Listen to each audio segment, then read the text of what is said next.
Next 3:31 కారికకి అవతరణిక భాష్యం. రజ్జు సర్పవతు వికల్పనారూపం ద్వైతరూపేణ మనః ఏవ ఇతి ఉక్తం. అది రజ్జు సర్పవతు వికల్పనారూపం ద్వైతరూపేణ మన ఏవ ఇది ఉక్తం. ఇంతవరకు మేమేం చెప్పాం అంటే త్రాడుయందు పాము వలె వికల్పనారూపమే ఈ మనస్సు. తాడుయందు పాము ఏ రకంగా వికల్పించబడిందో అలాగే ఈ తానుయందు మనస్సు వికల్పమే, కానీ నిజంగా పాము లేనట్లుగా నిజంగా ఈ మనస్సు అనే ఉనికి స్వతహాగా దానికి లేనే లేదు అని మేము ఇక్కడ మనస్సే ఇక్కడ గాహ్యగ్రాహక ద్వైతంగా తోచుచున్నది అని మేము చెప్పాము. వికల్పమై ఉన్నది. గ్రాహ్యగ్రాహకం అంటే విషయము విషయి, ఈ ద్వయాభాసంగా ఈ మనస్సే తోచుచున్నది అని. అంటే ఇక్కడ సర్పము ఏ రకంగా, ఇక్కడ విషయం ఏమిటంటే సర్పము ఏ రకంగా లేని సర్పం ఉన్నట్లుగా తోచిందో, తోచి ఊరుకుందా, అదే కదులుతున్నట్టుగా బుసకొడుతున్నట్లుగా ఏ రకంగా అయిందో ఆ రకంగా లేని మనస్సు తాడే పాముగా అయినట్లుగా ఇక్కడ తానే నేనుగా అనిపించుకున్నది. నేనుగా అనిపించుకున్న సమకాలంలో పాముగా కనిపించిన సమకాలంలో కదులుతున్నట్లుగా బుసకొడుతున్నట్లుగా ఏ రకంగా అనిపించుకున్నదో ఆ రకంగానే ఈ మనస్సే దయముగా అనిపించుకున్నది, విషయముగా విషయిగా అని మేము చెప్పాము. తత్ర కిం ప్రమాణమితి అలా మేము చెప్పాం కదా. చెప్పినప్పుడు తత్ర కిం ప్రమాణమితి, దానికి ప్రమాణం ఏమిటి, దానికి కిం ప్రమాణం, ఏమిటి ప్రమాణం అంటే అన్వయ వ్యతిరేకేణ లక్షణం అనుమానం ఆహా అంటే దానికి ప్రమాణం ఉంది. శృతి ప్రమాణమా, అనుభవం ప్రమాణం. శృతి ప్రమాణమా కాదు, అనుభవమే ప్రమాణం. శృతిని అనుభవాన్ని చూసుకోమంది. శృతికి నమస్కారం. నా అనుభవాన్ని చూసుకున్నాను 29వ శ్లోకం వరకు, కారిక వరకు. ఇప్పుడు నేను చెప్తున్నాను నా అనుభవమే ప్రమాణం. అన్వయ వ్యతిరేకమైన లక్షణం, అన్వయ వ్యతిరేకంగా అనుమానం చూపింది అని చెబుతున్నారు. ఏమిటి అన్వయ వ్యతిరేకము అంటే చెప్తున్నాడు. ఇక్కడ ఈ కారిక అర్థాన్ని చూపిస్తున్నారు. రజ్జువు యొక్క స్వరూప పరిత్యాగము చేత, రజ్జువు యొక్క అంటే రజ్జువు అంటే తాడు యొక్క స్వరూపము పరిత్యాగం చేత ఇక్కడ పాము చుట్టుకుని ఉన్నట్లుగా, విచ్చుకున్నట్లుగా, తోక ఆడిస్తున్నట్లుగా ఈ రకంగా అజ్ఞాన అవస్థ యందు తోస్తుంది కదా. తెలియనప్పుడు తాడు యొక్క స్వరూపము తెలియనప్పుడు ఆ రకంగా తోస్తుంది. ఆ రకంగానే పరమార్థంగా ఆత్మ విజ్ఞాన మాత్రంగా ఉన్నప్పటికీ, పరమాత్మంగా ఆత్మ విజ్ఞాన మాత్రంగా ఉన్నప్పటికీ, స్వరూపమాత్రంగా ఉన్నప్పటికీ, విజ్ఞప్తి స్వరూపంగా ఉన్నప్పటికీ ఆత్మస్వరూప పరిత్యాగం చేత, తాడు పరిత్యాగం చేత పాముగా కనిపించినట్లుగా తన స్వరూపమైన ఆత్మ పరిత్యాగం చేత గ్రాహకం వలె తోచుచున్నది. విషయము విషయిగా తోచుచున్నది, విషయము విషయముగా తోచుచున్నది. దీనికి అక్కడ ఏమి ప్రమాణము, అలా చెప్పడానికి ఏమిటి ప్రమాణము అని ఎవరికైనా శంక కలిగితే దానికి అన్వయ వ్యతిరేక లక్షణమైన అనుమానమే ఇక్కడ ప్రమాణము. అనుభవమే ఇక్కడ అన్వయ వ్యతిరేకమైన అనుమానం ప్రమాణం. అంటే మా అనుభవాన్ని అన్వయ వ్యతిరేకాలతో ప్రమాణంగా చూపిస్తాము అని. ఏ రకంగా అంటే రజ్జు స్వరూపంగా ఏకరూపమై ఉన్నప్పటికీ, రజ్జు స్వరూపంగా ఏకమై ఉన్నప్పటికీ సర్ప వికల్పం చేత చుట్టుకున్నట్లుగా, విచ్చుకున్నట్లుగా, కదులుతున్నట్టుగా భయం కలిగిస్తుంది కదా, భయం కలిగిస్తుంది. ఆ రకంగానే స్వరూపంచే సన్మాత్రమైన మనస్సు ఏకమే, కానీ ద్వైత దర్శనం వలన పుట్టిన సుఖ దుఃఖాది భోక్తృత్వాదులు అన్వయత వ్యతిరేకంగా తెలుసుకోవాలి. సుఖదుఖాది భోక్తృత్వాలు ఏవైతే ఉన్నాయో ఆ ద్వైత దర్శనంలో పుట్టిన సుఖదుఖాదులన్నీ కూడా అన్వయ వ్యతిరేకంగా తెలుసుకోవాలి అని దాన్ని పెట్టాం. దీన్ని ఇంకా విస్తృతంగా చెప్తాను, ఇంతవరకు వినండి. నెక్స్ట్ భాష్యం కారిక మనోదృశ్యం ఇదం ద్వైతం యత్కించిత్ సరాచరాం మనసో హ్యమనీ భావే ద్వైతం నైవోపలభ్యతే. మనోదృశ్యం ఇదం ద్వైతం యత్కించ సచరాచరం మనసో హ్యమనీ భావో ద్వైతం నైవోపలభ్యతే. చాలా బాగుంటుంది, జాగ్రత్తగా వినండి. ఏ రకంగా అంటే మనోదృశ్యం ఇదం ద్వైతం అని చెప్తున్నాడు. అన్వయ వ్యతిరేకాలకు సంబంధించిన విషయాన్ని ఇందులో చాలా బాగా చెప్తాడు. ఇది నేను చెప్పాను. ఏ రకంగా అన్వయ వ్యతిరేక అంటే ఈ మనోదృశ్యం ఇదం ద్వైతం, ఇది వింటే తెలుస్తుంది. మనోదృశ్యం ఇదం ద్వైతం యత్కించిత్ స చరాచరం. ఈ చరాచరమైన ఈ ద్వైతం ఏదైతే ఉందో ఈ ద్వైతమంతా కూడా మనస్సే. ఈ చరాచరమైన ఈ సర్వద్వైతము మనసే, సర్వం అని వాడాడు కదా. మనోదృశ్యం ఇదం ద్వైతం యత్కించిత్, ఏ కొంచెము కనిపించిన ఈ ద్వైతం, ఈ చరాచరము. చరాచరం అంటే ఆధ్యాత్మిక ఆది దైవిక ఆది భౌతిక ప్రపంచం. సూర్య చంద్ర నక్షత్రాదులు మొదలుకొని సకల చరాచరము గడ్డిపోచ వరకు ఏదైతే నీకు తోచుచున్నదో కనిపిస్తున్నదో సర్వము కూడా ఈ ద్వైతమంతా కూడా మనస్సే. మనస్సు తప్ప ఈ ద్వైతానికి వేరే ఆధారము లేదు. మనస్సు ఎందా, మనస్సు లోపల, మనసుకు బయట కాదు, మనస్సే అని. మనస్సే ఈ ద్వైతము అని చెబుతూ మనసోహి అమనీభావే ద్వైతం నైవ ఉపలభ్యతే. అందువల్ల అది ఏ రకంగా, ఎలాగా మనస్సే ఈ చరాచరము అంటే మనస్సు యొక్క అవనీభావం పొందినప్పుడు ద్వైతం అనేది పొందుటే లేదు. ద్వైతం అనేది పొందుటే లేదు అంటే ద్వైతం అనేది లేనే లేదు. అమనీభావం పొందినప్పుడు, మనస్సు అమనీభావం అంటే సుషుప్తిలో కానీ సమాధిలో కానీ, సమాధిలో అమనీభావం పొందుతుంటే మనస్సు లేనితనం పొందుతుంది అని అర్థం. కారికి యొక్క అర్థం ఇది. చరాచరాత్మంతా మనస్సే అని ఇక్కడ ఏమిటి అర్థము? చరాచరాత్మకమంతా మనస్సే అని అర్థం కదా, అది అన్వయం. ఈ చరాచరాత్మకంతా మనస్సే అనేది అన్వయం. మనస్సు లేనప్పుడు ద్వైతం ఉండదు అనేది వ్యతిరేకం. మనస్సు లేనప్పుడు ద్వైతం ఉండదు, అది వ్యతిరేకం. చరాచరం ఉన్నప్పుడు మనస్సు ఉంటుంది, అది అన్వయం అని ఈ కారికలో చూపించాడు. కథం తేన హి మనసా వికల్ప్యమానేన దృశ్యం మనోదృశ్యం ఇదం ద్వైతం సర్వం మనః ఇతి ప్రతిజ్ఞా. భాష్యం.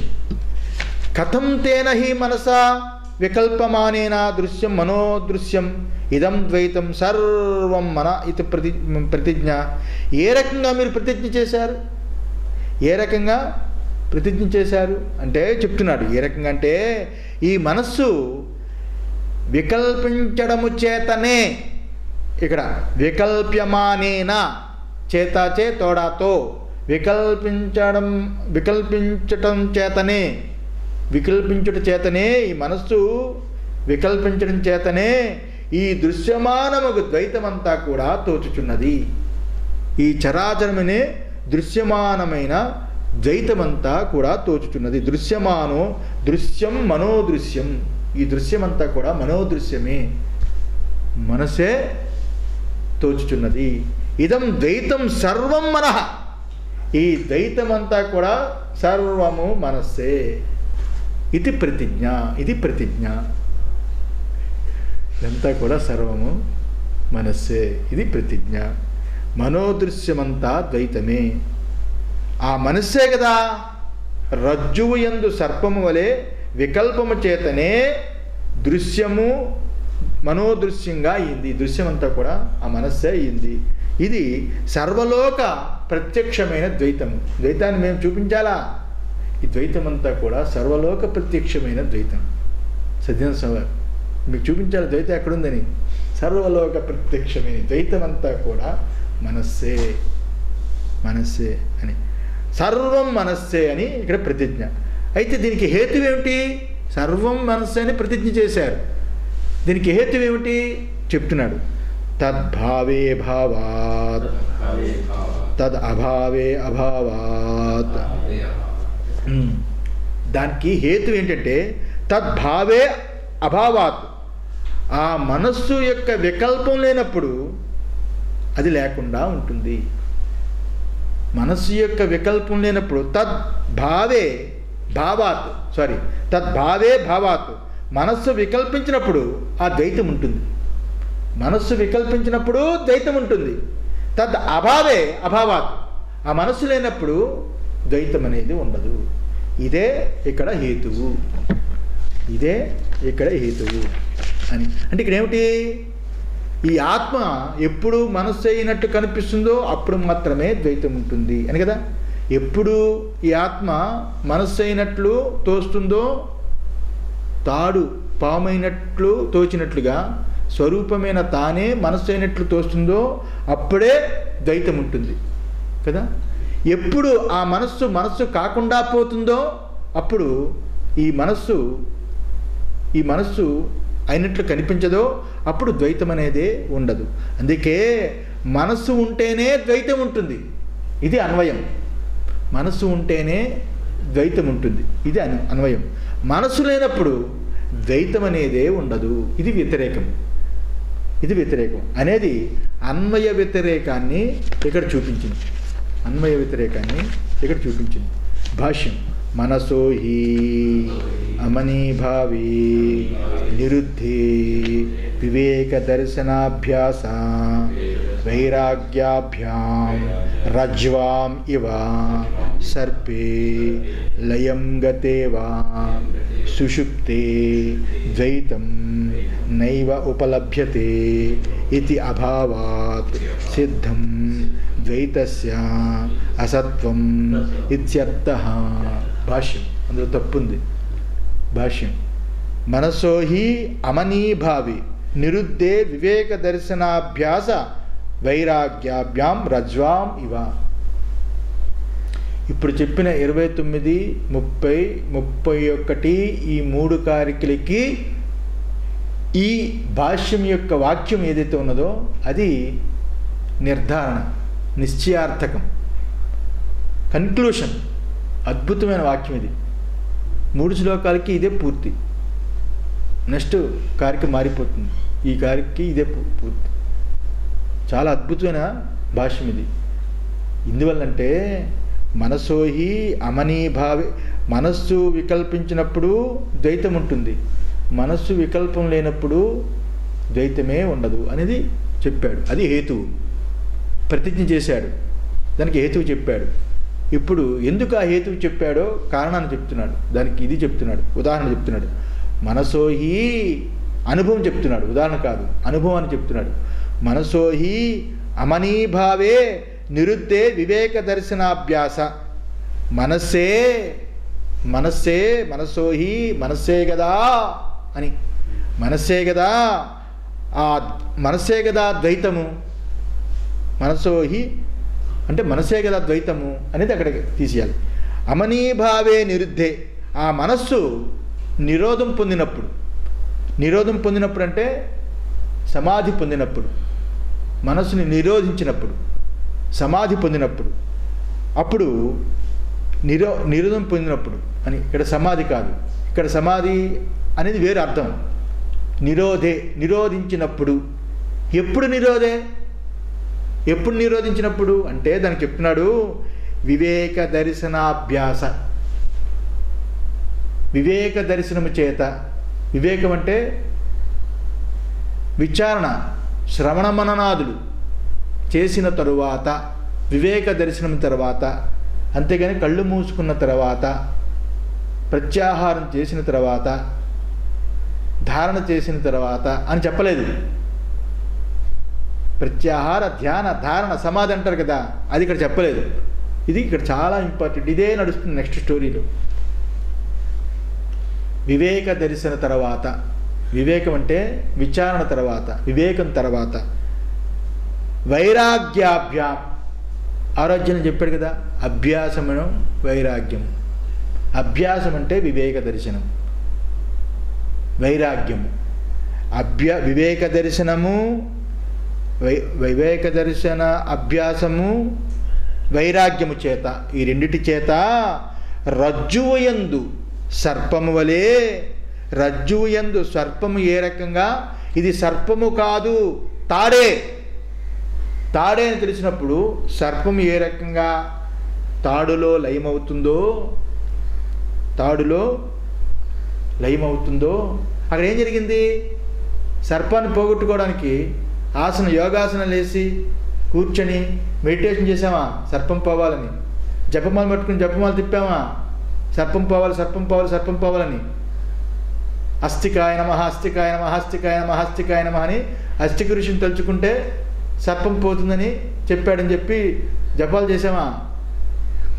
అక్కడ సర్పం ఉంటే కదా, టార్చ్ లైట్ వేసాము, చూసాము, అది పాము కాదు తాడే అని తెలిసింది, వివేకం తెలిసింది, జ్ఞాన ప్రకాశాన్ని ఉపయోగించాము, వివేకం తెలిసింది, ఉన్న తాడే అని తెలిసింది. ఆ రకంగానే రజ్జువు యందు సర్పము వలె, రజ్జువు యందు తాడు యందు పాము వలె లయం అని తీసుకున్నాడు. లయం అంటే అక్కడ లయం అవుతుందా? పాము తాళ్ళలో లయం అవుతుందా? లీనమైపోతుందా? అందులో కలిసిపోతుందా? అక్కడ పాము పుట్టనే లేదు, పాము లేనే లేదు, పాము కేవలం తోపిక, ఉన్నది తాడే అని ఏ రకంగా తెలుస్తుందో ఆ రకంగా పాము పాము పాము అని ఆలోచనే ఇక్కడ లయం, పాము పాము పాము అని ఆలోచనే ఇక్కడ లయం. అలాంటి లయం గతే, లయమైతే కానీ లయమైనప్పుడు కానీ లయం గతేవా, అలాంటి వివేక దర్శన వైరాగ్య అభ్యాసము చేత లయము కానీ, లయమైనప్పుడు కానీ. రెండవది సుషుప్తి యందు కానీ ద్వైతం నైవ ఉపలభ్యతే, ద్వైతం అనేది నైవ ఉపలభ్యతే, కనిపించదు. సుషుప్తిలో కానీ వివేక దర్శన వైరాగ్య అభ్యాసము చేత కానీ చూస్తే రెండిటిలోని ఈ ద్వైతము కనిపించదు. ఎక్కడ కనిపించదు? ఈ రెండిటిలో కనిపించదు. ఇది అభావాత్ సిద్ధం ద్వైతస్య అసత్వం ఇత్యర్థ. ఆ అభావం చేతనే సిద్ధించింది. ఏమని?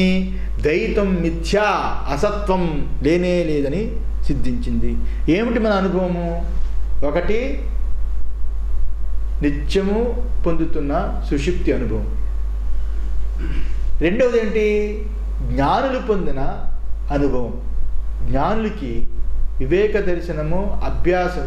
దర్శన అభ్యాసము చేత, వైరాగ్యము చేత ఇది పాము కాదు తాడే అని తెలిసినట్టుగా, ఇది నేను ప్రపంచము అని విషయము అనేది మిథ్యయే అని తెలిసినప్పుడు వాళ్ళకి ద్వైతం అనేది ఉండదు అని చెప్పారు. దీన్ని బాగా వివరిస్తాను, వినండి. అప్పుడు